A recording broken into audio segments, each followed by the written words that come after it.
when apartheid was at its peak, when it was against the law for a mixed race child to exist, and I survived. Quote unquote. I went through all this in a book of read, born a crime. Assalamualaikum and greetings.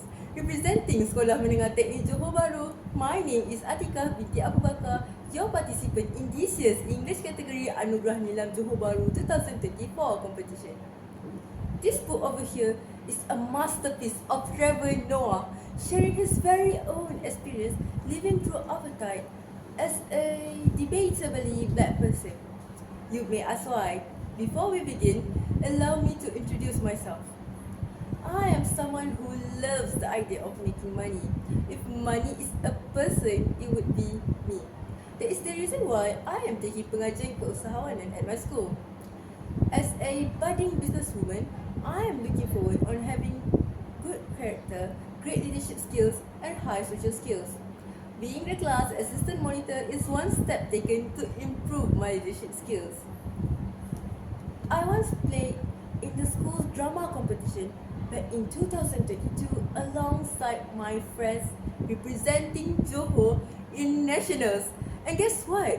We have managed to be ranked as the top 3. I had a wholesome experience socializing with new people and getting to know more about people's perspectives as we held conversations. Of course, great characters are played by great actors.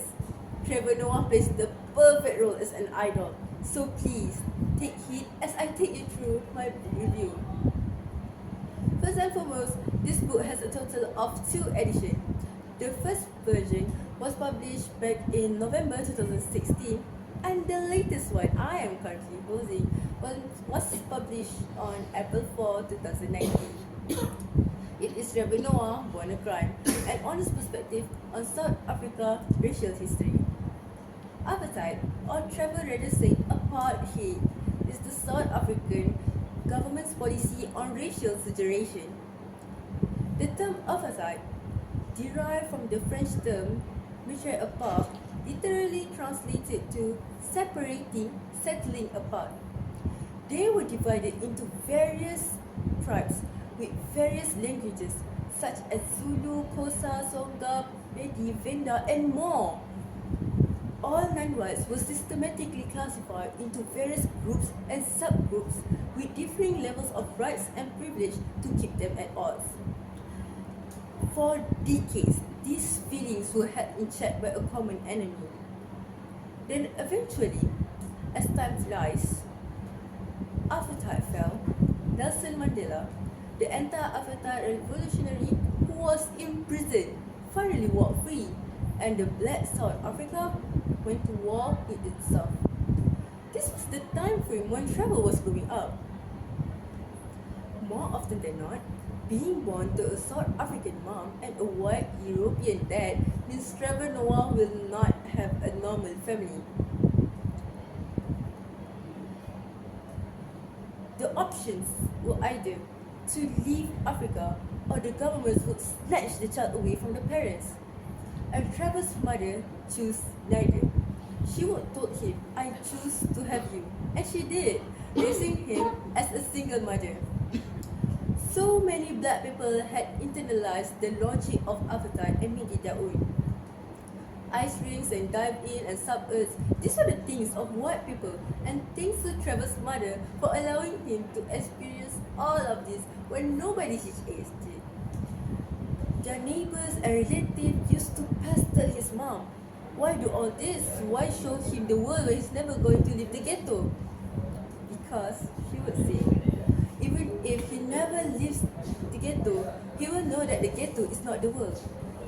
And if that is ever all I accomplish, I've done enough. What really amazes me is the fact that Trevor's mom had him at a time where they could not imagine that apartheid would end. There was no reason to think it would end. Trevor was nearly 6 when Mandela was released, 10 before democracy finally came. Yet his mother was preparing him a life of freedom long before they knew freedom would exist. There are a 1,000 things you can learn from this book, even from a single chapter alone. And as for me, this book have taught me the importance of emotional intelligence. Generations after generations, as technology approach, I believe people are lacking in these skills. Emotional intelligence is the ability to manage both your emotions and the emotions of people around you, to understand them. As I read the book, I noticed Trevor Noah never described how he felt discriminated under a certain situation without understanding why he is being discriminated. Knowledge is power. If I were given a whole day to talk about this book, I would prepare myself gallons of water because I would be talking non-stop. Hence, this is your sign to read this book or maybe listen to the audiobook. Until we meet again, maybe in South Africa with Trevor Noah himself. Assalamualaikum.